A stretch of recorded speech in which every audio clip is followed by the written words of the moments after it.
Hết hồn. Một cô gái Việt lấy chồng nước ngoài và qua sống ở Tây Ban Nha. Khi về Việt Nam thăm gia đình, bạn hỏi thăm về đời sống. Cô tự hào. Tao không biết nửa chữ tiếng Tây Ban Nha, nhưng đi chợ mua gì cũng được. Ví dụ như mua cánh gà, tao đập hai tay rồi kêu cục tác là họ hiểu ngay. Thế đùi gà thì phải làm sao? Thì cũng kêu như vậy. Nhưng đập vào đùi, mua ức gà thì tao đập vào ngực. Thế còn thịt heo? Ôi giời, thịt heo á, càng dễ. Tao kêu ụt ịt và vỗ vào mông, thế là xong.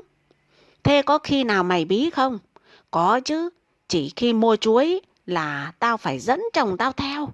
Eo ơi, thế ông ấy cũng làm giống mày à? Không không, ông ấy nói được tiếng Tây Ban Nha mà.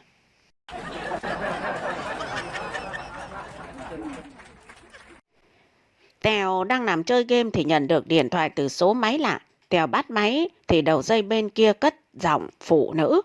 Anh đang làm gì vậy? Tèo nhớ mày. Ai thế? Người phụ nữ trả lời.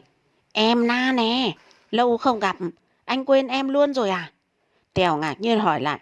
Ố, em vẫn còn sống cơ à? Na khó chịu hỏi. Sao anh lại nói gì mà kỳ thế? Tèo nhún vai đáp. Thì anh nhớ là ngày xưa em hay nói, thiếu anh em không sống nổi, nên từ hồi em bỏ anh lại cứ tưởng là...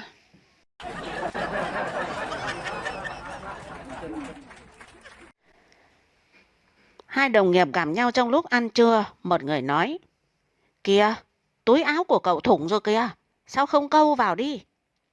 Người kia nhìn đồng nghiệp và trả lời, tớ biết rồi, nhưng cố tình để vậy đó. Đồng nghiệp thắc mắc, sao thế? Cậu không sợ rơi mất tiền à? Không, vì tớ chẳng bao giờ có tiền trong túi để mà rơi đâu. Vậy sao cậu không khâu lại đi? Để lúc tớ có tiền, vợ tớ hỏi lương đâu, thì tớ còn có cớ mà trả lời chứ.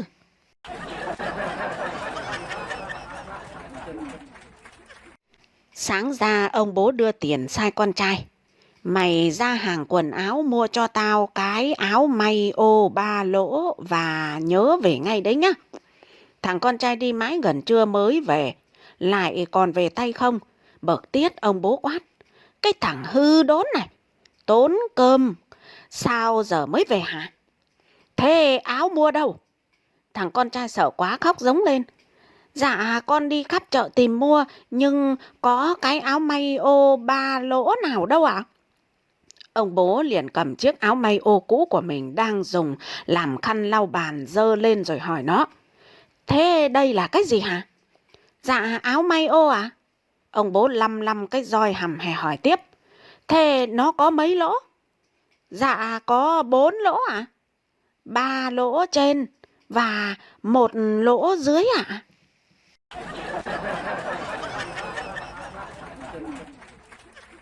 Sau buổi hẹn hò đầu với người bạn trai quen qua mạng, Na tâm sự với bản thân. Quen nhau bao lâu đến hôm nay tớ mới biết anh ấy là dân vô gia cư đấy cậu ạ. Cô bạn ngạc nhiên. Thật á? Sao cậu lại biết? Anh ấy bảo thế à? Na lắc đầu bảo. Không. Hôm qua lúc tạm biệt tớ bảo. Khi nào anh về tới nhà thì nhắn tin cho em nhé. Anh ấy gật đầu rồi. Vậy mà 1 tuần lễ rồi tớ đã thấy cái tin nhắn nào đâu.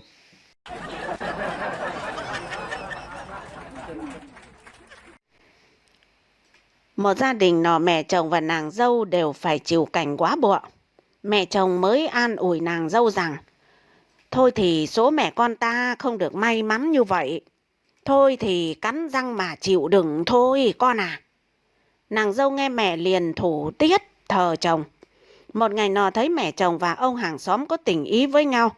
Ban đầu thì thầm tha thầm thụt, nhưng sau này tình đã bền chặt nên công khai lộ liễu. Nàng dâu thấy vậy liền nhắc lại lời nói của mẹ chồng khi xưa. Ô, thế chẳng phải mẹ đã bảo với con rằng cắn răng mà chịu đựng thì sao mẹ lại... Bà mẹ liền trả lời, đấy là mẹ dặn riêng con đấy thôi, chứ mẹ có còn răng nữa đâu mà cắn.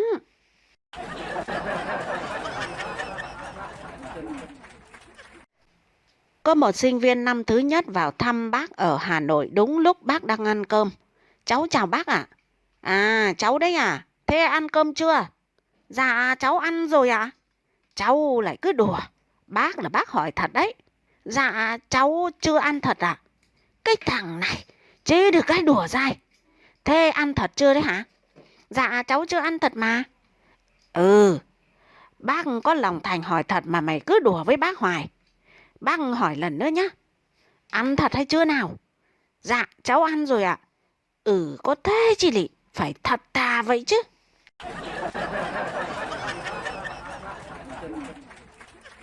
Người hàng xóm ngạc nhiên hỏi Na, ai đánh vỡ kính ở cửa sổ lớn nhà chị vậy? Na đáp, tay chồng hèn nhát của tôi đấy mà. Ôi, anh ta hiền như đất cơ mà. Người hàng xóm nghi ngờ. Na hậm hực bảo, ôi dào, nếu không phải anh ta đứng đó và né cái ấm nước mà tôi quăng đến, thì cái cửa kính đã không vỡ rồi.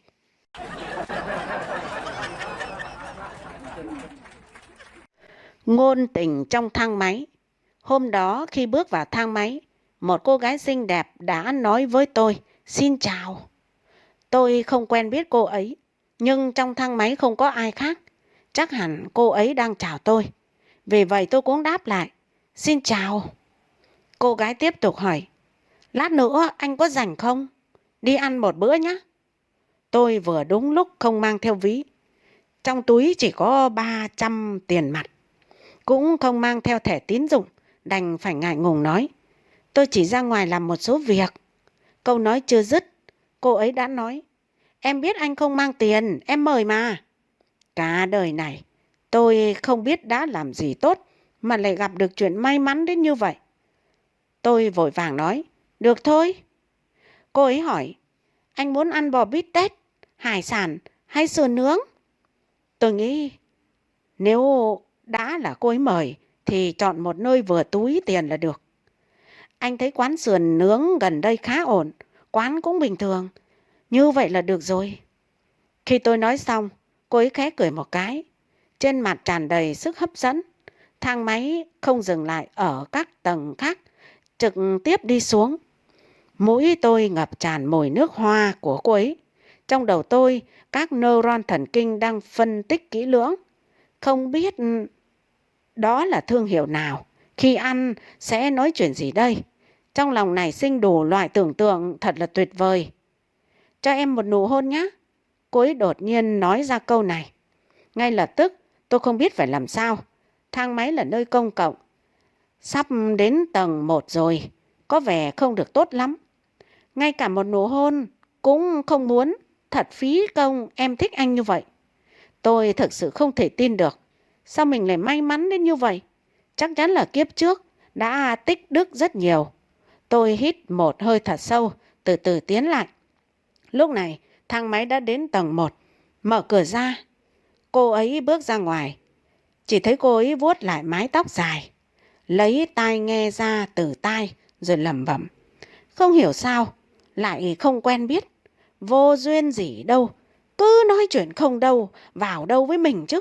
Đúng là đồ điên.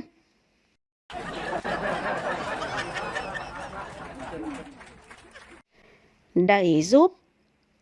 Lúc 3 giờ sáng, hai vợ chồng nọ bị đánh thức bởi tiếng đập cửa liên tục và rất to ở phía trước cửa nhà.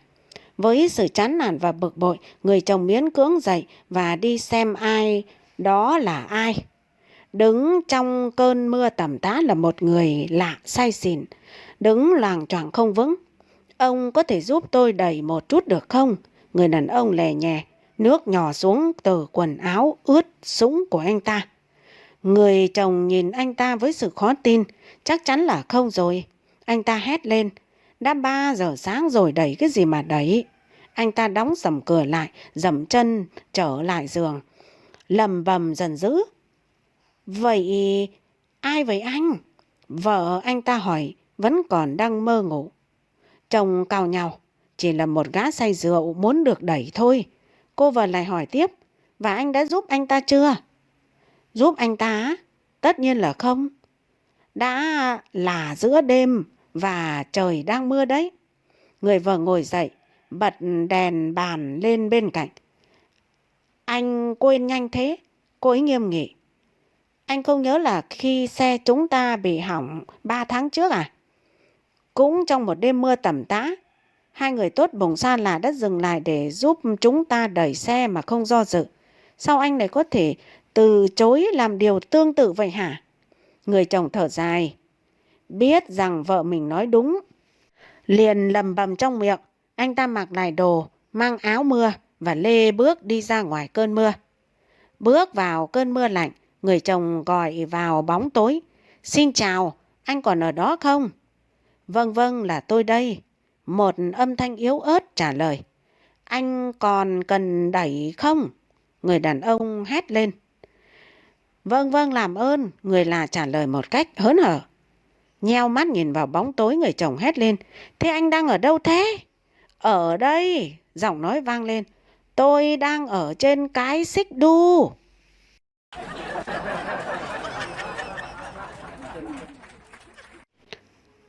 Anh ta mắc đi tiểu, liền ghé vào vệ đường để đi tiểu. Có cô gái đi ngang qua yêu đời hát. Có con chim nho nhỏ. Anh chàng nghe vậy mới hỏi. Thấy chưa mà bảo nhỏ. Cô gái đỏ mặt chửi. Đồ khốn nạn. Anh ta hơi bị nặng tai liền nói. Không phải là 4 lạng đâu. Rẻ cũng phải nửa cân đấy chứ.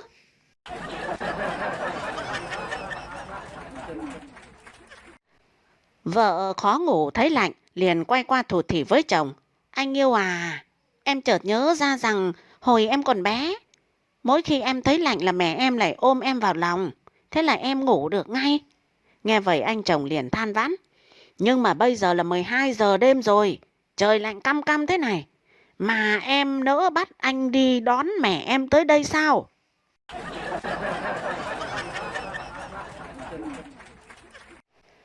Một anh chồng đi làm về mặt mũi thất tha thất thểu. Cô vợ lo lắng hỏi. Anh làm sao thế? Anh chồng ủ rũ đáp. Lúc nãy trên xe bus anh nhặt được 500.000 đồng. Cô vợ không hiểu mới hỏi. Thế anh phải vui mới đúng chứ nhỉ? Anh chồng thở dài bảo. Nhưng mà có người nhìn thấy đòi chia nửa chứ.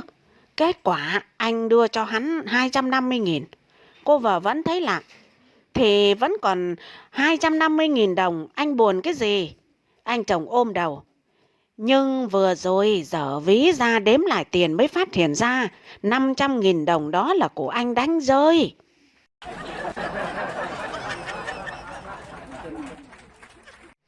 Hai thí sinh đang ngồi trước cổng trường chờ xem kết quả. Bố tớ bảo nếu tớ thi đậu sẽ thưởng cho tớ chiếc xe đạp điện để đi học cho đỡ mệt đấy. Còn bố tớ lại bảo nếu tớ thi rớt thì sẽ mua cho tớ chiếc Way Alpha đấy. Ôi trời, đã quá vậy. À, để tớ về chạy xe ôm đó mà.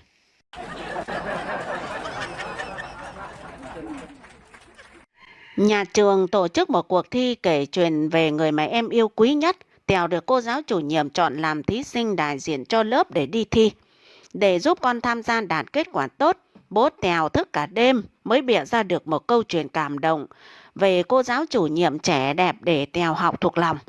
Hôm sau Tèo đi thi, Tèo được bố dùng xe máy chở đến trường và tất nhiên là ông ngồi hàng ghế đầu trong hội trường.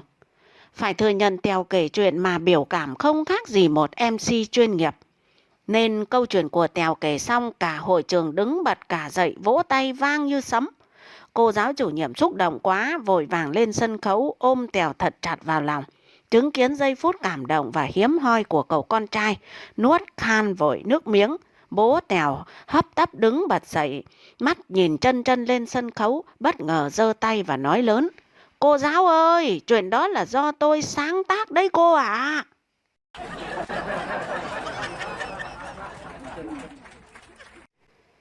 Bố chở cây quất về hớn hở khoe với mẹ. Mẹ nó ơi, ra mà xem này, có đẹp không này? Bà mẹ chạy ra ngắm nghía rồi gật gù. Ừ, trông cũng đẹp đấy. Thế bao nhiêu tiền cái cây này?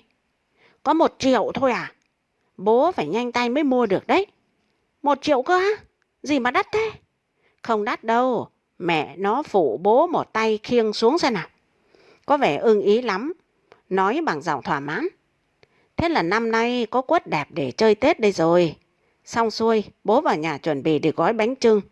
Ngồi lâu mỏi lưng quá, bố ra sân đi lại cho giãn gân cốt. Bố giật mình khi thấy hai đứa con đang nô đùa bên cây quất, vặt lá hái quả ném vào nhau, vô cùng thích thú. Ông bố quát: "Trời ơi, sao các con lại phá cây của bố thế hả?" "Dạ, bọn con đang chơi mà bố." "Thế ai cho các con chơi, hỏng hết cây của bố rồi." "Thì bố bảo mua về để chơi Tết mà, chơi vui lắm bố ạ." Ôi trời ơi, thế có chết không cơ chứ. Vì sót của, bố tính mắng cho một trận. Mẹ đi ra lườm bố: "Thì tại ai? Thôi bỏ đi, rút kinh nghiệm lần sau." Rồi mẹ quay qua hỏi con: "Thế các con chơi xong chưa?" "Sắp xong rồi mẹ ạ, còn mấy quả trên cao nữa chưa hái được ạ." Bao giờ chơi xong thì gọi mẹ, để mẹ hốt bỏ vào thùng rác." Tết đến nơi rồi, bố đi vào nhà miệng lầu bầu: "Đúng là con dại, mất toi cái cây quất đẹp rồi. Thôi thì đành hẹn năm sau thôi."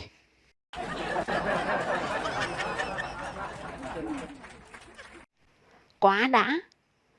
Anh xui nọ quá vợ đã lâu, sống một mình trong ngôi làng kế bên làng của chị xui. Chị ấy cũng quá chồng chưa được bao lâu và cũng sống một mình. Một hôm chị xui mời anh xui qua nhà ăn dỗ.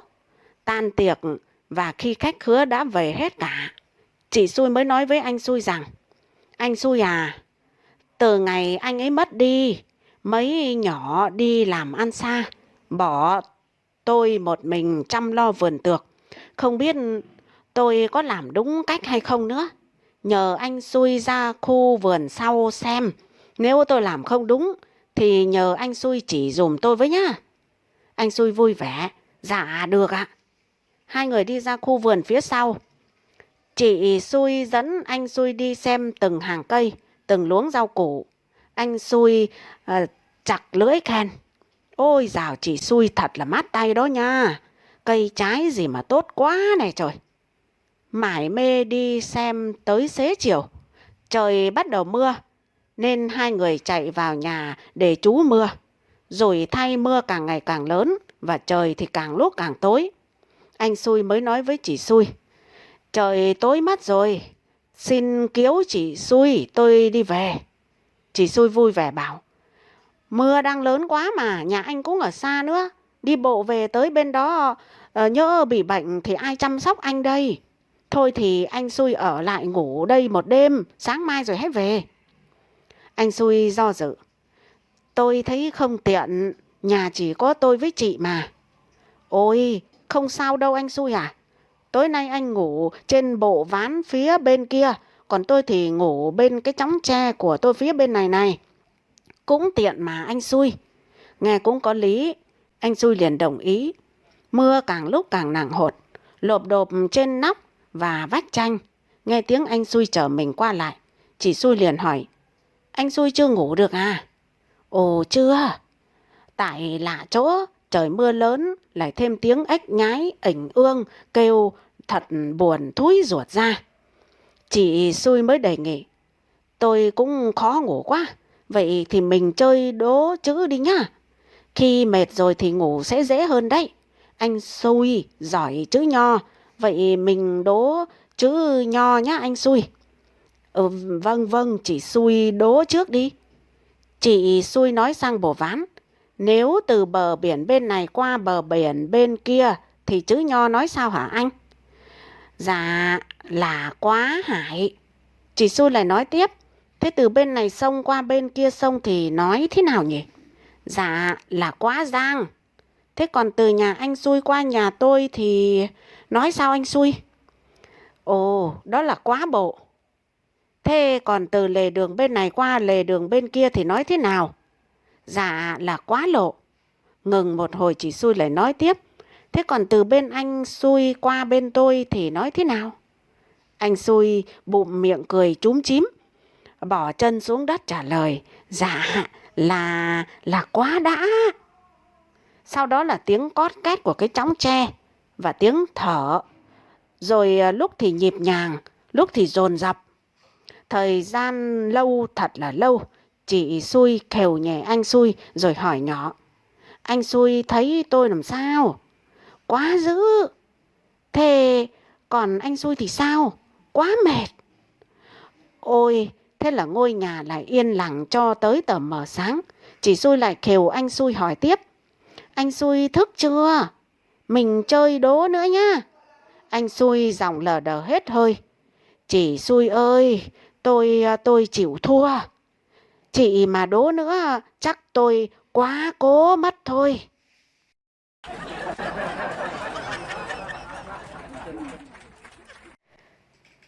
Đi chùa cầu cho tâm tịnh, không nóng giận. Vừa ra cửa thì mất đôi dép. Chợt nhớ tới lời Phật dạy, nóng giận sẽ phá hủy tâm hồn. Nên mình cũng vui vẻ, xỏ đôi dép bên cạnh đi về mô Phật. Đơn giản vậy thôi.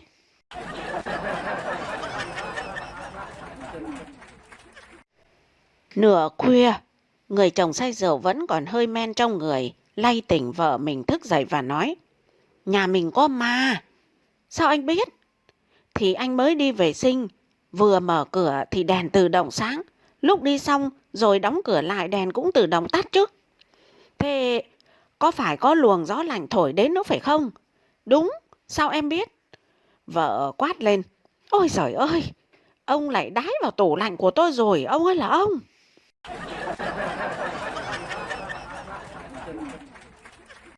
Một lão nhà giàu nọ có anh đầy tớ tính rất bộp chộp, thấy gì nói nấy. Gặm đâu nói đó, chẳng có đầu có đuôi gì cả. Lão mới gọi anh ta lại và bảo. Này, mày ăn nói chẳng có đầu có đuôi gì cả. Người ta cười cả tao lẫn mày đấy. Từ dài trở đi, nhớ là nói cái gì phải nói cho có đầu có đuôi nghe không? Anh đầy tớ vâng vâng dạ dạ. Một hôm, lão mặc quần áo sắp sửa đi chơi. Đang ngồi hút thuốc thì thấy anh đầy tớ đứng chắp tay trịnh trọng nói. Dạ thưa ông, con Tằm nó nhả tơ. Người ta đem tơ đi bán cho người Tàu. Người Tàu đem dệt thành the rồi bán sang ta. Ông đi mua the về may thành áo. Hôm nay ông mặc áo, ông hút thuốc.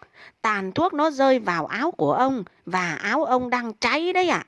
Lão giật mình nhìn xuống thì cái áo đã cháy to bằng bàn tay rồi.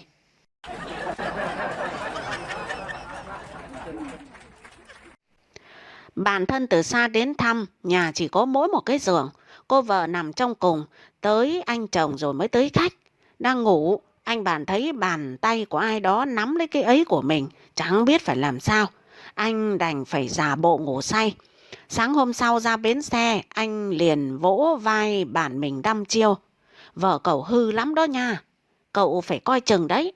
Chứ đêm qua, cô ấy nắm cái đó của tớ suốt đêm đấy. Anh bạn kia đáp. Là tớ đấy, tớ phải làm như vậy cho chắc ăn, đời chả biết đâu mà lần.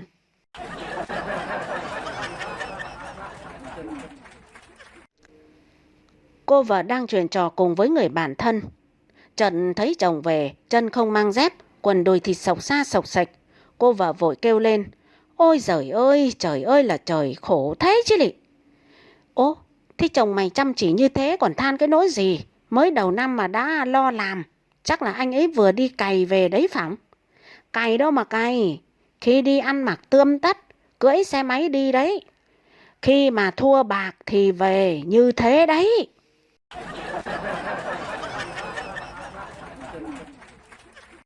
Hẹn hò qua Face. Tôi còn nhớ như in còn vài ngày nữa là đến ngày Tết Nguyên Đán. Hôm đó, cô bạn mới quen trên Face của tôi rủ tôi đến nhà chơi. Cô ấy bảo tôi chồng cô ấy đi công tác xa nhà rồi.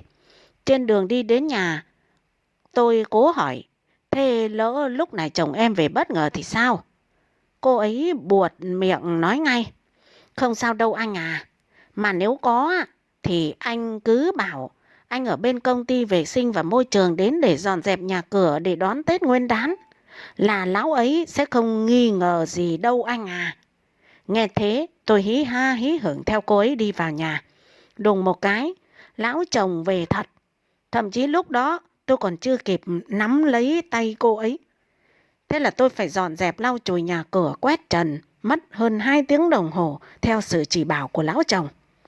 Đến lúc tôi làm xong việc, lão chồng lại hỏi, thế hết bao nhiêu tiền vậy chú em? Cô ấy đứng bên cạnh nhanh nhảu bảo, ố, em đã thanh toán hết tiền cho bên công ty của anh ấy rồi anh yêu à? Nghe cô ta nói, Lúc ấy tôi mới nhận ra là tôi đã bị ăn một cú lừa khá là to. Và từ đó tới giờ tôi không bao giờ tin bất kỳ cô gái nào trên mạng xã hội nữa.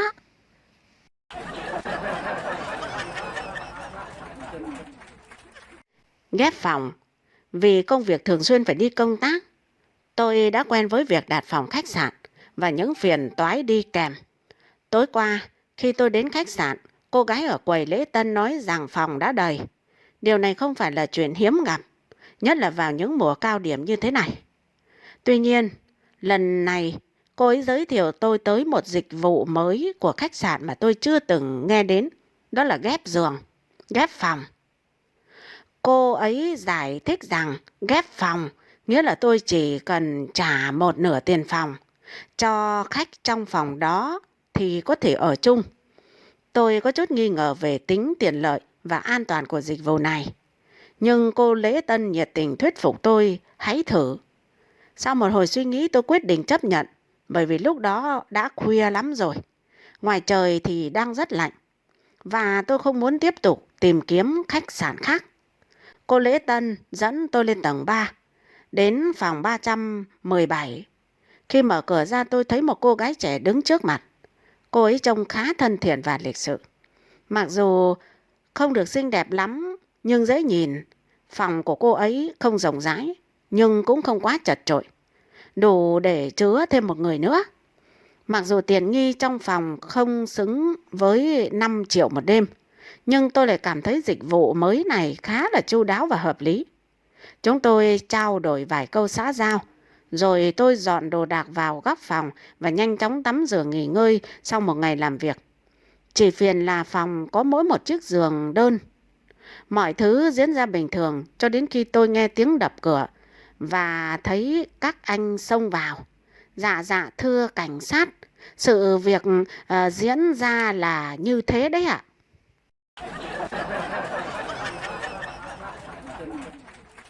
Cái thầy, nhà mấy đời đi buôn, hắn thường gom các sản phẩm vùng cao đem xuống miền xuôi để bán kiếm lời. Thời buổi kinh tế phát triển nên các vùng miền hàng hóa như bão hòa khiến những chuyến hàng của hắn lời lãi chẳng được bao nhiêu. Ở làng bên có ông thầy xem bói rất giỏi.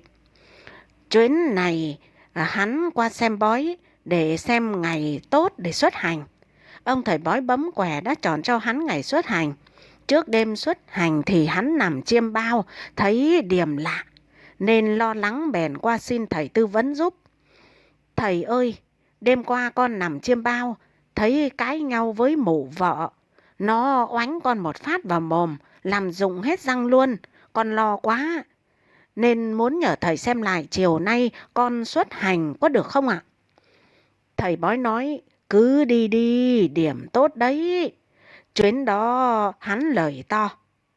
Về nghỉ một tuần, hắn lại chuẩn bị đi chuyến tiếp.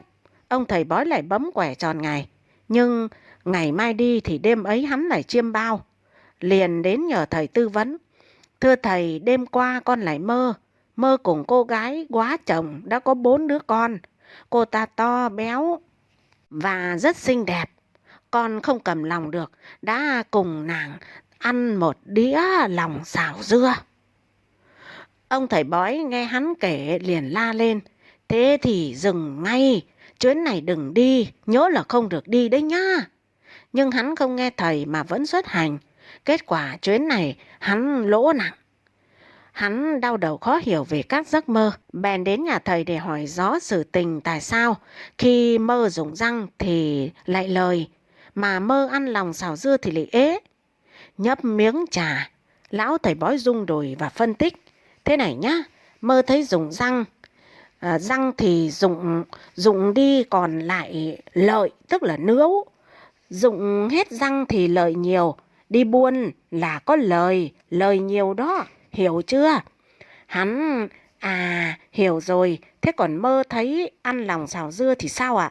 Thầy bói bảo, mơ thấy cùng ăn lòng xào dưa với một cô to béo mà đã có 4-5 đứa con thì có nghĩa là bị rộng rồi, mà rộng là lỗ to thì đi buôn sao có lời, sao lại cãi lời ta? Hắn mắt chữ O, miệng chữ A. chắp tay nói với thầy bói: Sư phụ, là do con không nghe lời thầy. Nó lỗ to, con bị lỗ to rồi.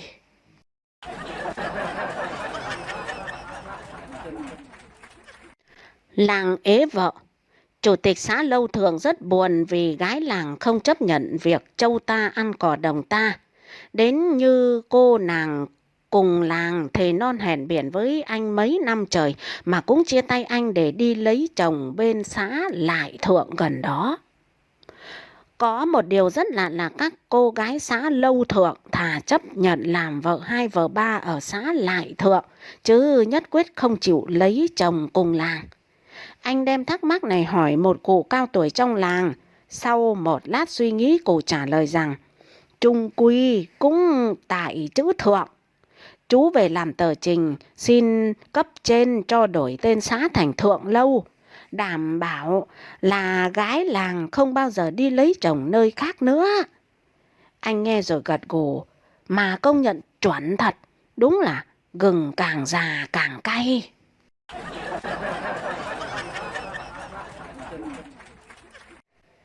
Kiếp mê thơ. Chị vốn là dân công chức nghỉ hưu, của đáng tội khi còn công tác. Chị làm ở chỗ cũng có chút màu mỡ, nên cũng dành dụm được vài trăm triệu gửi tiết kiệm, gọi là có chút đỉnh hòng dưỡng già. Chị không biết làm thơ nhưng rất thích đọc thơ, nhất là thơ tình. Chị nghiền. Ông xã chị là bộ đội nghỉ hưu, nhưng lão lại xính họp chi bộ phẩm. Cái chi bộ mà có tới 52 đảng viên ấy. Ông ấy chỉ xuất hiện ở nhà vào 2 bữa ăn. Chẳng ngó ngàng gì đến chị cũng đã quen cái cảnh tự biên tự diễn, kệ xác ông. Cứ đến giờ ăn thì chị ăn, ông thì mải chơi, đã có lồng bàn đợi ông. Chị chẳng phải vạ, ngồi chờ chồng như lúc còn trẻ. Thần xét ái tình không buông tha kẻ nào. Đang lang thang trên mạng, chị gặp một lão già thà thính. Cái avatar của lão coi già vậy thôi, chứ tuổi đời trong trang cá nhân của lão mới 65. Hơn chỉ 6-7 tuổi chứ bao nhiêu đâu. Chị kết bạn Messenger với lão. Chị vào trang cá nhân của lão đọc thơ tình. Chao ôi, thơ ướt, chẳng kém gì Nguyễn Bính, Xuân Diệu, Hàn Mạc Tử thời trước. Chị vốn đã khô hạn từ vài năm rồi, nay đọc thơ của lão, có lúc chị thấy ướt trở lại. Rồi từ chỗ mê thơ đến chỗ mê người, chị hẹn lão đến một quán cà phê xa nhà chị ở. Gương mặt lão khắc khổ, nhưng nói chung cũng hài hòa. Lão ra dáng một tri thức, chọn lối sống thanh bần, đạm bạc.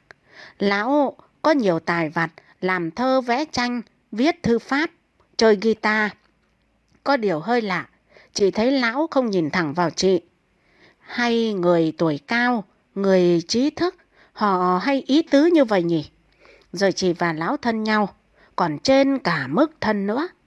Lão là nghệ sĩ, lão có nhiều ngón võ, làm chị như bị bỏ bùa mê thuốc lú. Mọi neuron thần kinh của chị ẩn nấp ở nơi luồng lạch, ở góc khuất, nay sống động trở lại. Rồi mỗi lần gặp nhau, về nhà, chị lại nhận được nhiều bài thơ bình, lời lẽ tha thiết, rung động. Thế là chị như bị ma dẫn, thân xác là của chị, còn tâm hồn thì đã bị treo ngược trên cành cây rồi. Sau một lần truy hoan, lão nằm thở hổn hển, giọng nói đứt quãng, trình bày hoàn cảnh nhà riêng của lão bị hư hỏng, mưa dột xuống nơi thờ phụng tiên tổ.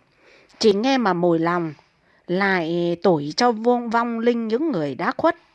Chị quyết định rút số tiền tiết kiệm cho lão vay sửa nhà. Rồi lão bảo chị giờ không có khả năng trả nợ, nhưng lão vẫn không quên trả lãi cho chị bằng những vần thơ viển vông hão huyền, gợi những kỷ niệm chiếu giường không phai nhạt trong lòng lão. Thế mà chị vẫn u mê, vẫn thích đọc. Khi nhà có việc cần, chồng chị hỏi đến khoản tiền tiết kiệm, chị ú ớ rồi phải nói thật với chồng về anh bạn nhà thơ của chị. Chồng chị há hốc mồm, ngả người trên bộ sa lông thở dài, gần giống kẻ thở hắt ra khi sắp từ cõi thọ. Ôi, thương chị, biết đến bao giờ chị mới giải được cái kiếp mê thơ.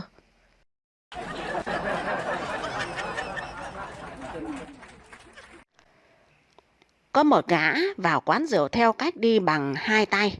Nhân viên phục vụ ở quán ngạc nhiên hỏi: Ồ thưa ông, sao ông lại đi như vậy vào quán? Bợm nhậu đáp: Đó là vì vợ tôi dặn đi dặn lại là tôi tuyệt đối không được bước chân vào quán rượu.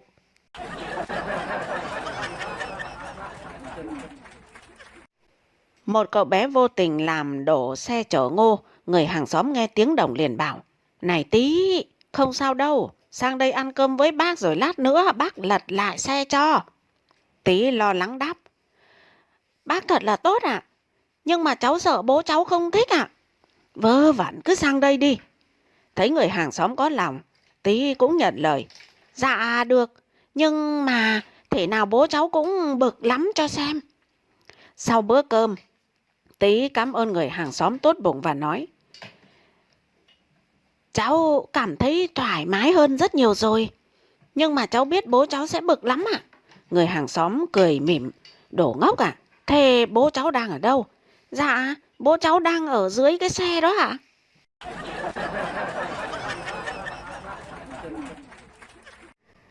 Bệnh nói lắp. Một anh chàng mắc bệnh nói lắp. Anh đã đi chữa trị khắp nơi mà không khỏi. Một hôm, anh ta được một bác sĩ tốt bụng khám bệnh và kết luận rằng cái ấy của anh quá to, nó kéo cả cơ thể của anh chồn xuống, làm thanh quản bị chèn ép, làm anh phát âm khó khăn. Anh chàng vội nói: Có cách nào chữa trị được không bác sĩ? Bác sĩ nói: Chỉ có một cách là phải phẫu thuật làm nhỏ cái ấy lại thôi. Tôi sẽ tìm cho anh một người chấp nhận phẫu thuật đổi cái ấy cho anh. Ca phẫu thuật thành công tốt đẹp. Anh chàng đã ăn nói lưu loát hơn. Anh ta mừng lắm. Nhưng được một thời gian anh ta bỗng nhớ ra giết cái dụng cụ đồ sộ của mình. Anh ta, nhất là bạn gái của anh ta, cứ trách móc, thà rằng anh nói lắp còn hơn.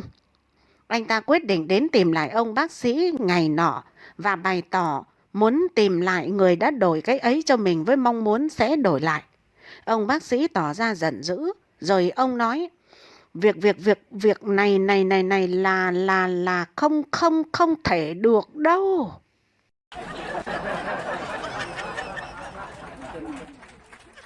Quan tòa nói với bị cáo: Anh bị kết tội say rượu gây ồn ào cho hàng xóm lúc đêm khuya.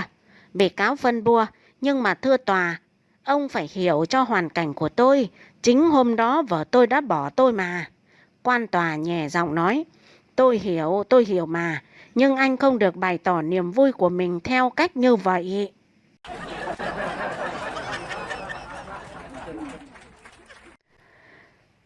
Núi rộng. Chàng trai hỏi: Dạ làm thế nào để kết thúc cuộc đời độc thân ạ? Thiền sư chỉ tay về ngọn núi đối diện. Chàng trai hớn hở reo lên: Ý thầy là người có nhân duyên với con đang ở ngọn núi kia phải không ạ? Không, năm đó vì muốn kết thúc đời độc thân, ta đã lên núi này làm sư. Núi kia còn trống đấy, con có thể sang đó mà tu hành.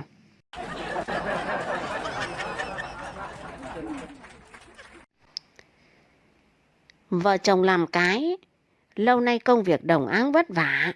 Nay việc cày cấy đã xong, vừa lúc Tết đến cận kề, lại phải lo bao chuyện đón Tết. Đêm đã về khuya, con nhỏ đã ngủ say. Đôi vợ chồng trẻ loay hoay mỗi người mỗi việc. Anh chồng cằm cụi với nồi bánh chưng. Bỗng anh cất tiếng: Em này, bánh chín vợ chồng mình làm cái, lâu rồi cũng thèm. Chị vợ chẳng nói gì tủm tỉm cười. Một lúc sau bánh chín, chồng vớt bánh ra rồi bốc một chiếc ra đĩa. Nhìn quanh quẩn không thấy vợ đâu liền cất tiếng gọi: Vợ ở đâu rồi? Em chờ từ lúc nãy ở trong phòng rồi mà. Sao lại chờ trong đó? Thì chồng bảo bánh chín thì vợ chồng làm cái mà. Ôi giời, chỉ được cái chuyện đó là nhanh. Chồng bảo bánh chín, là làm cái bánh để ăn thôi mà. Vợ nghe vậy thì thẹn thùng ra ăn bánh mà chẳng nói gì.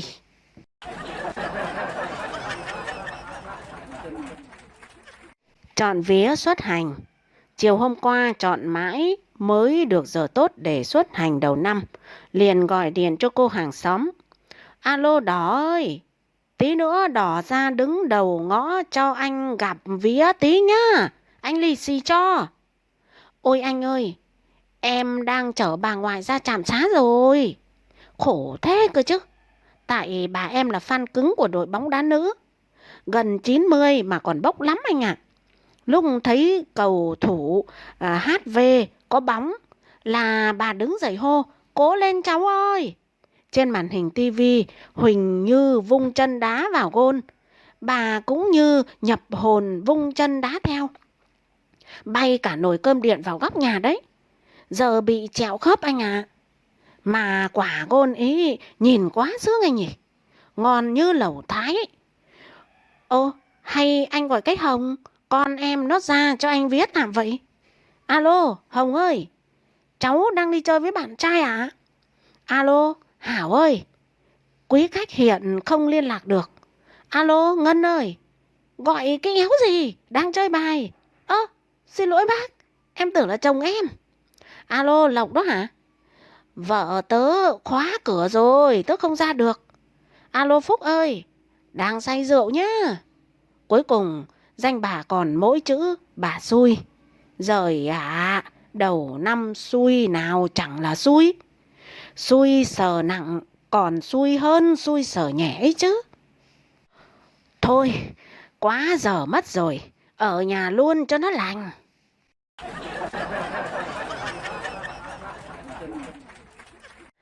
Vợ gửi thư cho chồng. Mình yêu à, mỗi đêm mình mò đi đánh bạc, em đều biết mình vất vả. Mình muốn dỡ nhà người ta về làm bếp, muốn nhiều tiền để lo cho vợ cho con. Em thương mình vô cùng. Em dày thắp nén nhang để cầu trời cầu Phật phù hộ cho mình. Nhưng em chỉ dám lầm rầm lẩm nhẩm nghĩ thôi. Thế chứ cầu lộc bất chính cho mình thì lại có tội với trời Phật. Thương mình vô cùng. Rét cắt da cắt thịt mà mình phải thức thâu đêm, căng mắt suy nghĩ đến nát óc. Đốt hết điếu thuốc này đến bao thuốc khác, cũng chỉ hòng kiếm trác về cho vợ cho con. Tơ mơ tờ mờ sáng, mình mới lò mò về nhà. Ai cũng tưởng mình đi thể dục, chứ nào biết mặt mũi đen nhèm ám khói. Quần áo nhàu nát tả tơi, tóc tai rối bù, mắt nhắm mắt mở, ngáp đến không ngậm được miệng vì đói ngủ. Thi thoảng hôm mình được mình hát nho nhỏ, còn phần lớn mình về quát con đánh chó. Em sợ sệt nằm im thít, muốn ho mà phải bịt chặt mồm đấy. Mẹ con em như cái gai, cái tội trong mắt của mình, nên em phải đi nhẹ, nói khẽ, dịu dàng, uyển chuyển như cung nữ hầu vua. Dỗ dành cho mình ăn giấc tới quá trưa. Em gọi mình dậy ăn, mà không thấy thưa, cũng chẳng dám gọi nữa. Gái có công chồng chẳng phụ. Em ước, em cũng biết lô biết đề, biết phỏng, biết chắn và biết say mê để vợ chồng mình cùng cày cuốc, cho que cháy hai đầu, cho nhà lầu biến thành túp lều lý tưởng, cho con mình vất vưởng với tiếng thơm nó giữ muôn đời. Mình cứ mãi thế này, em cũng đành ôm con về ngoại để lại đất cát nhà cửa cho mình xuống tay mạnh hơn. Em cũng hứa với mình như hứa trước núi Thái Sơn rằng một đời cha ba đời con, em cũng không cho con gái em lấy chồng cờ bạc, kẻo sau này nó oán hận cuộc đời còn hơn ở quá. Những dòng tâm tư sâu kín này em gửi mình sau khi đã ký giấy bán nhà bán đất theo ý của mình. Mong mình hiểu cho em. Kiếp sau em vẫn yêu mình, nhưng em muốn em là bỏ hung, còn mình là... Em khóc rồi mình à.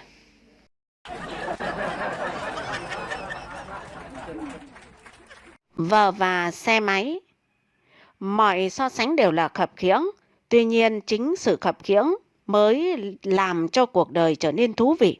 Bởi sự bằng phẳng thường là nguyên nhân gây ra sự buồn tẻ. Bởi vậy, dù biết là khập khiễng, thì hôm nay tôi cũng xin phép thử so sánh giữa vợ, một phạm trù cực kỳ phức tạp trừu tượng, với xe máy, một đối tượng khá cụ thể và hữu tình, để xem sự giống và khác nhau như thế nào nhé. Và sau đây là kết quả. Về mặt giống nhau, đều phải mất tiền nếu muốn sở hữu. Với xe máy là tiền mua xe, với vợ thì là tiền đám cưới, đều cần phải có giấy tờ chứng minh sở hữu. Với xe máy thì là đăng ký xe, còn với vợ thì là đăng ký kết hôn. Đều cưới được và đều có nguy cơ bị mất, bị cướp nếu không cảnh giác giữ gìn. Đều nguy hiểm nếu điều khiển xe máy không đúng cách. Bạn sẽ gặp tai nạn chảy da, xước mặt, gãy răng, gãy chân, gãy tay, thậm chí là tử vong. Điều khiển vợ cũng thế. Về mặt khác nhau, xe mới mua về thì đem dán một lớp màng ni lông bảo vệ. Vợ mới cưới về thì đem chọc thủng lớp màng. Xe khởi động dễ và nhanh, đạp phát là xong, còn vợ khởi động khó và lâu hơn. Phải làm đủ trò trong vòng 3 đến 5 phút, thậm chí hàng tiếng cũng chưa xong. Xe thì phải đổ nhớt, vợ thì tự tiết ra nhớt. Xe khi lốp xe bị hết hơi, nhão nhoẹt, có thể dễ dàng tự dùng bơm để bơm căng lại, rất an toàn và tiết kiệm. Khi vợ bị hết hơi, nhão nhoẹt, muốn bơm căng phải đưa đến thẩm mỹ viện, cực kỳ tốn kém và nguy hiểm. Xe đưa ta đi chơi, vợ thì luôn réo rắt bắt ta về nhà. Bỏ xe thì rất dễ, gọi đồng nát vào nó hốt đi thế là xong. Bỏ vợ thì vô cùng khó, phải viết đơn ra tòa, thủ tục rất lằng nhằng. Xe thì chỉ đơn thuần là phương tiện đi lại. Vợ đa năng hơn, có thể ra ngoài kiếm tiền, về nhà giặt giũ, nấu nướng, rửa bát, quét nhà, đẻ con, cho con bú, cho chồng bú. Lấy được một người vợ tốt, biết làm ăn, biết chăm vén cho gia đình, thì sớm muộn bạn cũng sẽ dành đủ tiền mua được xe tốt. Lấy phải một bà vợ chỉ biết ăn chơi mua sắm tiêu xài, thì bao nhiêu xe tốt cuối cùng cũng sẽ bay hết. Kết luận, mọi sự so sánh đều là khập khiễng.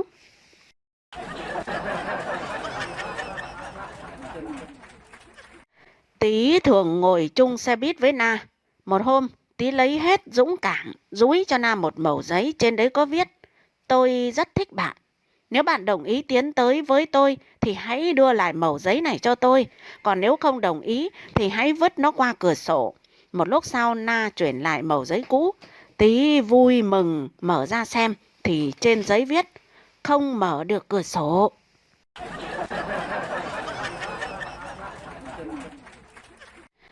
Tại một nhà tắm hơi, một trong số những chiếc điện thoại di động ở hành lang đổ chuông. Đầu dây bên kia nũng nịu: anh yêu, em đang ở siêu thị nè, cho em mua áo lông chồn nhá, có 50 franc thôi à. Không vấn đề gì, cứ mua đi nhá. Ôi, anh đáng yêu quá.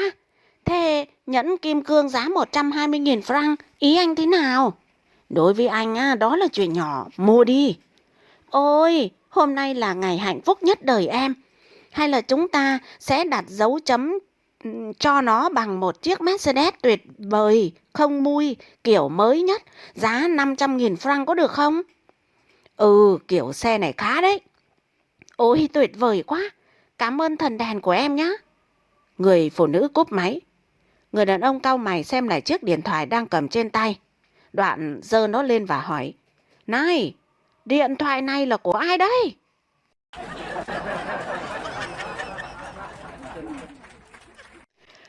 Cậu con trai nói chuyện với bà: ba ơi, ba cưới con Tuyết ở xóm dưới cho con nhá. Đâu có được con, nó là em mày đó chứ. Vậy con Hoa đầu ngõ nhà mình thì sao? Cũng không luôn con à. Nó cũng là em cùng cha khác mẹ với mày luôn đó. Vậy chứ con Lan ở xóm ngoài thì sao? Cũng không được, nó cũng là em mày. Cậu con trai liền nói chuyện này với mẹ: mẹ à, ba lăng nhăng lắm. Xử ba đi mẹ, mấy con bồ của con bà đều không đồng ý đứa nào hết ấy, vì chúng nó đều là em cùng cha khác mẹ với con. Lúc này, bà vợ bực mình lên tiếng.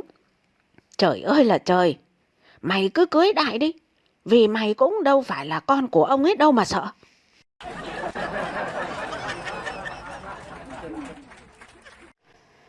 Lột ra, thầy giáo người Kinh lên dạy chữ cho đồng bào người Hơ Mông. Một hôm rượu đã ngà ngà say với trường bản, thầy giáo người Kinh bảo, người Mông chúng mày dốt quá đi, tao bảo mãi mà chúng mày vẫn cứ đẻ lắm, chả bằng một góc của người Kinh chúng tao. Trường bản cay lắm. Tối hôm đó về bảo vợ đi rình ở nhà thầy giáo người Kinh, xem nó ấy vợ nó thế nào mà nó lại bảo mình không bằng một góc của nó. Tối đến, hai vợ chồng trưởng bản mò đến để rình. Nhà sàn cao nên phải công kênh nhau mới soi được. Ban đầu trưởng bản khom lưng làm thang cho vợ trèo lên rình trước. Một lúc sau người vợ xuống bảo với hắn, thì vợ chồng nhà nó ấy cũng như mày ấy tao, có khác gì đâu. Tức mình, trưởng bản cào nhào, trời ạ, đúng là đồ đàn bà chúng mày đãi không qua ngọn cỏ mà. Nó bảo khác tức là phải khác. Mày làm thang để ông trèo lên xem nào. Một lúc sau trưởng bản trèo xuống, mắt xanh lét, chân tay run lẩy bẩy, thều thào bảo với vợ, thôi, mình nghèo vì đẻ nhiều cũng được, chứ tao đúng là không bằng một góc của nó thật. Chúng nó ấy nhau xong, liền lột da chim vứt vào sọt rác chứ. Đau thế, bố ai mà chịu được.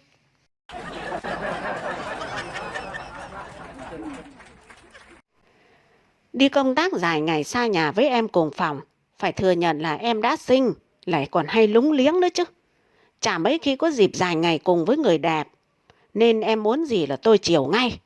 Trộm nghĩ chứ giá như tôi chưa vợ thì tốt biết mấy.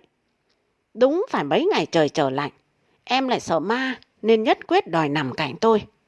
Nằm ngoài em lại bảo rét, nằm trong em bảo vẫn lạnh. Hỏi kỹ thì em bảo muốn nằm dưới anh cho ấm cơ. Chợt nghĩ mình là đấng nam nhi, không thể để em thất vọng được. Tôi hiểu ý, nhanh chóng yêu cầu khách sạn cấp thêm ngay vài cái chăn loài tốt và chuyển cho tôi cái giường tầng nhá.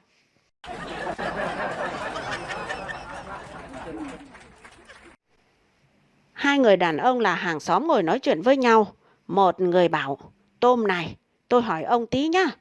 Ông có thích phụ nữ bị hô không đấy? Tôm bật cười đáp, ông lại cứ hay đùa, ai lại thích phụ nữ răng hô cơ chứ. Thế còn phụ nữ mắt lé, cao 3 mét bẻ đôi và béo phì thì sao? Tôm ngạc nhiên nhìn hàng xóm. Ông lại đùa nữa rồi, người xấu như vậy thì thích kiểu gì được chứ? Ông hàng xóm đập bàn tức giận bảo, đã không thích thì tại sao suốt ngày cậu cứ nhòm ngó vợ tôi thế hả?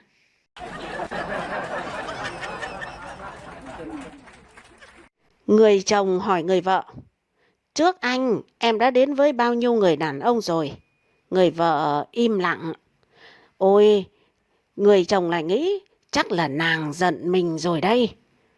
Khoảng 1 giờ sau, em vẫn còn giận anh đấy à? Cô vợ liền đáp, dạ em đâu có giận anh, em đang đếm mà.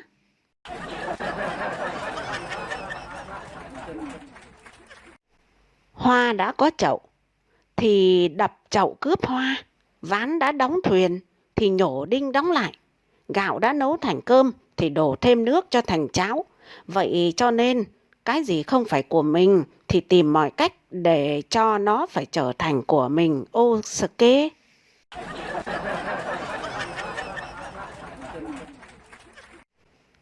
Một ông nọ nói với cô hàng xóm, này cô, đêm qua tôi chiêm bao thấy cô đấy. Cho tôi biết năm nay cô bao nhiêu tuổi để tôi còn đánh số đề nào. Dạ em 26 ạ. Buổi chiều về 36. Ông nọ tức mình cố ý nói lớn. Ôi giời ơi, đúng là cái thứ gái đã già rồi còn ăn gian tuổi như thế chứ.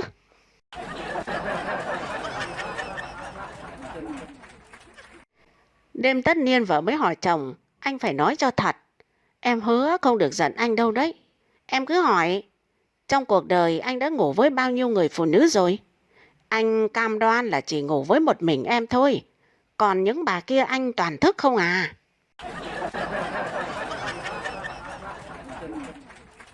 Ngồi buồn buồn tiền tay vằn đài lên nghe, dòng phát thanh viên êm ái phát ra. Nếu da hồng hào lông tơ trên mặt nhỏ mềm thì tức là khỏe mạnh. Nghe đến đây không nhìn được bèn sờ lên mặt, rồi lấy gương ngắm nghía cười cười, trông mình cũng khỏe mạnh đáng yêu ra phết. Bấy giờ phát thanh viên lại nói: bà con và các bạn thân mến, chương trình tọa đàm kiến thức nuôi lợn tới đây là kết thúc.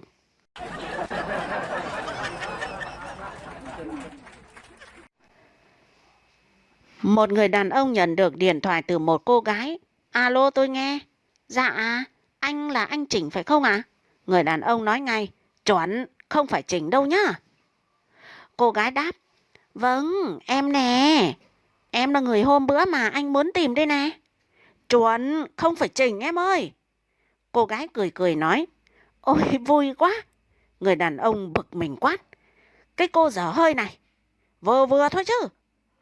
Tôi không phải là tên Chỉnh, tôi tên Chuẩn, nghe chưa?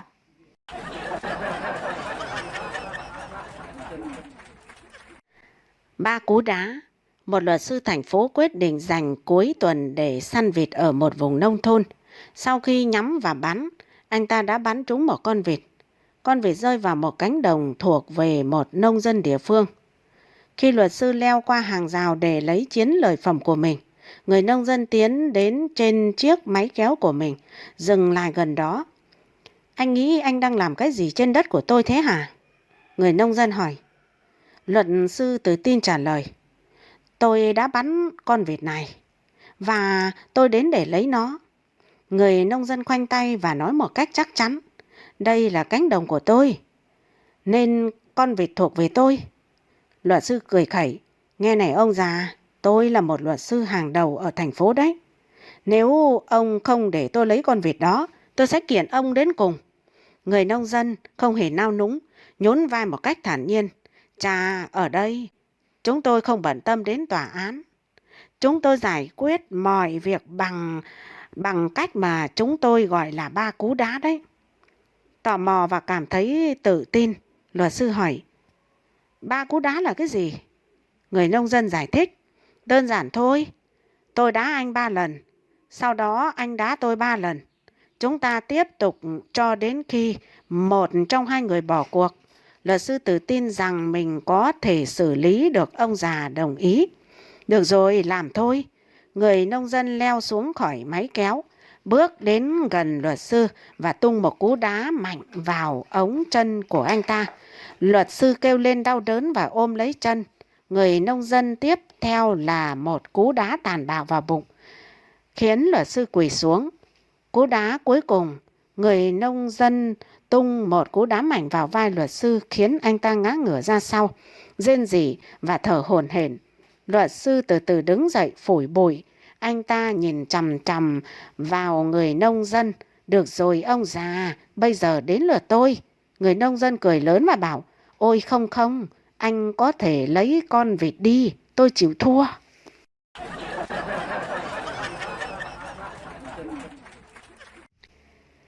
Gần đây, Hữu Dũng rất vui vẻ. Chỉ còn vài ngày nữa là đến Tết thôi. Mỗi năm vào thời điểm này anh luôn lo lắng về việc mua vé tàu xe. Nhưng năm nay thì lại khác. Vì thành tích xuất sắc trong công việc, công ty đã thưởng cho anh một chiếc ô tô. Trở thành người có xe, Dũng bây giờ muốn đi lúc nào thì đi, giờ nào cũng được, không cần phải xếp hàng mua vé tàu nữa. Ngày 26 tháng Chạp, Dũng tan làm về nhà, mở điện thoại lên Facebook thông báo với gia đình ở chế độ public ở quê rằng sáng mai sẽ lái xe về. Nếu đường đi thuận lợi thì khoảng 9 giờ tối sẽ đến nhà. Đồng Hương cứu gấp, có thể giúp tôi kiếm vé tàu không? Một người bạn trên Facebook có tên là Robin Hood với mô tả cướp của người giàu giúp người nghèo chào hỏi. Ha ha, tôi đâu có cửa đó đâu. Mai tôi tự lái xe về mà. Hu hu, thật là ghen tị với anh. Tôi và vợ còn khổ hơn, vé còn chưa có nè. Dũng ít khi trò chuyện trên Facebook. Có người kết bạn thì kết bạn, nhưng phần lớn là chưa từng nói chuyện lần nào. Người này thuộc loài đó. Nếu là bình thường, đã không để ý đến. Nhưng ai bảo hôm nay tâm trạng tốt, nên anh bắt đầu trò chuyện với người này. Hóa ra Robin Hood cũng là người cùng quê, vợ chồng đều làm việc ở thành phố. Ban đầu không định về quê ăn Tết, nhưng hôm qua nhận được điện thoại từ nhà, nói như mẹ anh bị bệnh nên mới quyết định về. Nhưng bây giờ đi đâu mua vé đây? Robin Hood biết Dũng lái xe về một mình. Anh ta đề nghị trả tiền vé giường nằm tàu hỏa cho Hữu Dũng, xin cho vợ chồng anh ta đi nhờ về quê. Hữu Dũng nghĩ cũng không có gì là không tốt. Có thêm hai người trên đường mình cũng không cô đơn, lại có tiền thì tại sao lại không? Để tỏ lòng thành, 5 phút sau, Robin Hood đã chuyển 3 triệu đồng vào tài khoản của Hữu Dũng. Họ hẹn nhau 9 giờ sáng mai xuất phát. Sáng hôm sau, Hữu Dũng đến chung cư gần đó đón Robin Hood. Từ xa, anh đã thấy một đôi nam nữ đứng ở cổng chung cư. Có lẽ trời quá lạnh, họ mặc đồ kín mít, áo lông dài, mũ khẩu trang, khăn quàng cổ che kín, còn đeo kính râm. Chào hỏi xong, họ chính là vợ chồng Robin Hood. Xe chạy trên đường, nhanh chóng lên cao tốc. Ban đầu nói chuyện nhiều, sau nói ít dần, người phụ nữ không nói câu nào. Hữu Dũng nhìn qua gương chiếu hậu, thấy hai người phía trước vẫn mặc đồ kín mít. Anh nghĩ có lẽ nhiệt độ trong xe quá thấp, liền chỉnh nhiệt độ lên cao nhất. Một lúc sau Hữu Dũng thấy họ cuối cùng cũng cởi áo lông, mũ và khăn quàng cổ, nhưng vẫn đeo kính râm và khẩu trang. Phía trước là trạm xăng. Hữu Dũng đổ đầy xăng rồi đi vệ sinh. Vô tình nghe hai tài xế xe tải nói gần đây trên đường này có một chiếc xe tư nhân bị cướp. Tài xế bị đâm chết tại chỗ, thật là thảm. Nhưng kẻ cướp vẫn chưa bị bắt. Nghe nói là một đôi nam nữ. Hữu Dũng nghe xong không khỏi rùng mình, nghĩ đến vợ chồng Robin Hood trên xe. Họ có phải là đôi cướp đó không? Không thể nào, không thể trùng hợp như vậy được. Hữu Dũng tự an ủi mình. Trở lại xe, Hữu Dũng không ngừng nghĩ về lời hai tài xế đó nói. Nhìn lại hai người phía trước, càng nghĩ càng sợ. Anh thử yêu cầu họ tháo kính và khẩu trang, nhưng không thành công. Rời trạm xăng, Robin Hood nhận một cuộc điện thoại. Lão đại à, yên tâm đi, không phải lần đầu làm việc này đâu. Gì cơ? Anh không cần lo cho cô ấy. Phụ nữ bây giờ còn ác hơn đàn ông. Nói đồng dao là đồng dao. Giết rồi, mấy ngày trước vừa giết một người. Hữu Dũng nghe xong, tim đập thình thịch, tay cầm vô lăng run rẩy. Anh hối hận, chỉ vì 3 triệu đồng mà có thể mất mạng. Anh trách mình quá ngu ngốc. Người ta nói rõ là Robin Hood chuyên cướp người giàu chia cho người nghèo. Mình còn dính vào. Mà mình thì có giàu đâu. Phải làm sao bây giờ chứ đi. Mình quyết định không thể ngồi chờ chết. Hữu Dũng cố gắng bình tĩnh lại. Anh giả vờ muốn đi vệ sinh, dừng xe bên đường, định nhân cơ hội chạy trốn. Nhưng Robin Hood dường như nhận ra ý định của Hữu Dũng. Anh ta cùng Hữu Dũng xuống xe. Cùng vào nhà vệ sinh, Hữu Dũng đành từ bỏ ý định. Anh tin mình không thể chạy nhanh hơn kẻ cướp. Lên xe, Robin Hood ngồi ở ghế phụ. Mọi động tác của Hữu Dũng không thoát khỏi mắt anh ta. Thời gian trôi qua từng giây từng phút. Trời dần tối. Hữu Dũng cảm thấy nguy hiểm càng đến gần. Họ chắc chắn sẽ ra tay khi trời tối. Anh nghĩ mình phải tự cứu lấy mình, phải liều thôi. Khi đang tuyệt vọng, Hữu Dũng thấy trạm thu phí phía trước, quyết định không để bỏ lỡ cơ hội này. Anh đạp ga hết cỡ lao thẳng tới. Anh thấy thanh chắn trạm thu phí suýt làm vỡ kính xe mình. Và tiếng va chạm, kết quả như ý. Chạy chưa đầy 2 km, xe cảnh sát hú còi đuổi theo. Cả ba người bị đưa lên xe cảnh sát. 9 giờ tối, vợ Hữu Dũng nhận được cuộc gọi từ đồn cảnh sát, báo chồng cô bị tạm giam 5 ngày vì cố ý phá hoại tài sản công cộng và bị phạt 10 triệu đồng. Hóa ra vợ chồng Robin Hood không phải là kẻ cướp như Hữu Dũng tưởng. Họ là diễn viên quần chúng. Họ đeo kính và khẩu trang suốt đường đi vì vừa phẫu thuật thẩm mỹ. Còn cuộc điện thoại đáng sợ mà Robin Hood nhận là từ đoàn phim, hỏi vợ anh ta có thể đóng vai nữ đồ tể hay không. Tự mình dọa mình, thật là đã dọa đến nỗi tiền mất tội mang. Cũng may là sau khi giải trình rõ ràng, Hữu Dũng chỉ đóng tiền phạt và cũng được cho về quê ăn Tết.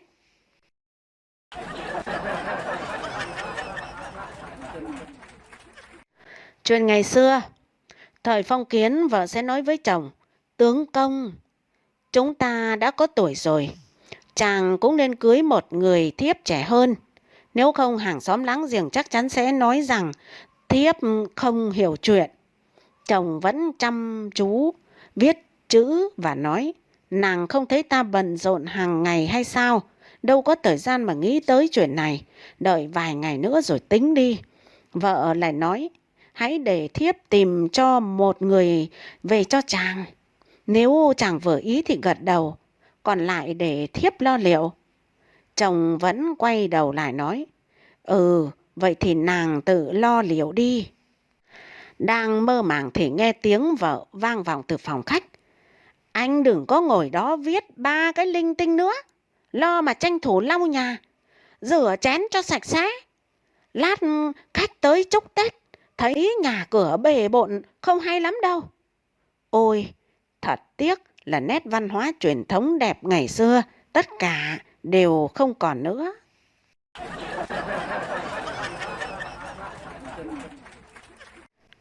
Nửa đêm có một gã say rượu ngã chầy chật mông, chảy máu be bét. Anh ta mò về nhà, lén mở tủ thuốc soi gương để tự rửa lại vết thương và băng bó cho mình. Xong xuôi, thấy bà vợ vẫn ngủ say, anh chồng lấy làm đắc chí nghĩ rằng sẽ lừa được vợ. Sáng hôm sau, hắn bị dừng dậy vì tiếng quát của vợ: hôm qua, anh lại say rượu đấy phải không? Ông chồng chối: đâu có đâu.